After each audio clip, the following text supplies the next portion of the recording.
Hey, church, Pastor Glenn here. So here we are, another week of isolation and quarantine and coronavirus and all that it brings. And I don't know about you, but it seems like there's a lot of noise out there. And the further we go, the more this noise and confusion seems to prevail.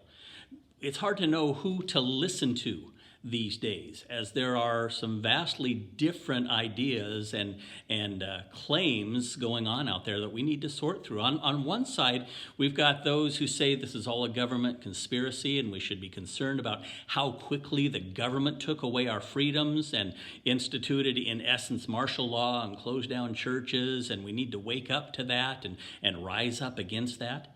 But then on the other side of the spectrum, there are those who say it might be a conspiracy, but it's a conspiracy of corporations who are just more concerned with the dollar than the health of people. And in that side of the thinking, the claims that we don't know how bad this virus is and it's being underreported and nobody's talking about the rebound effect that's going to be much, much more severe than the first wave. So where do we find our understanding? Certainly, we don't want to be like the condition that Paul describes to Timothy, that people will gather for themselves teachers in accordance to their own desires because they want to have their ears tickled. And certainly it's easy to listen to people who already agree with you, but we don't want to do that.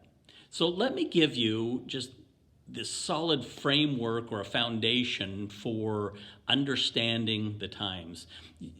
I want you to understand more than anything that both of those extremes come from a position of fear.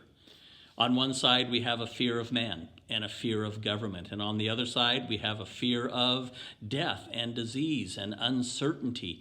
And that fear is launching a response.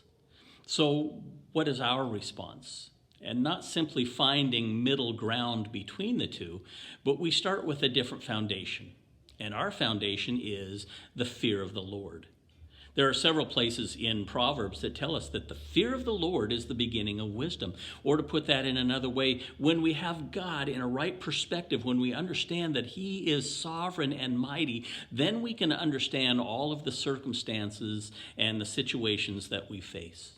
We face it from the perspective that God is still God. So I was reading again this week and coming through the Psalms and came to Psalm 90. It's a great statement about who God is. And maybe it's a statement that we should remind ourselves of often, just to have everything in perspective. Psalm 90 reads this way: Lord, you have been our dwelling places in all generations. Before the mountains were born, or you gave birth to the earth and the world, even from everlasting to everlasting, you are God. Our circumstances will change and come and go. And that's not to say that they're not serious and they don't concern us, but our anchor is in the fact that God is still God.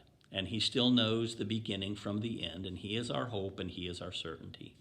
So in all of that, dear ones, here's what I'm saying. Be prudent, take every precaution, do what is right, but don't be driven by fear of man or fear of disease. Let your foundation be the fear of the Lord. And with that, everything can come into perspective. I trust that you're all well. Again, take every precaution. I miss you all, but we will be together soon.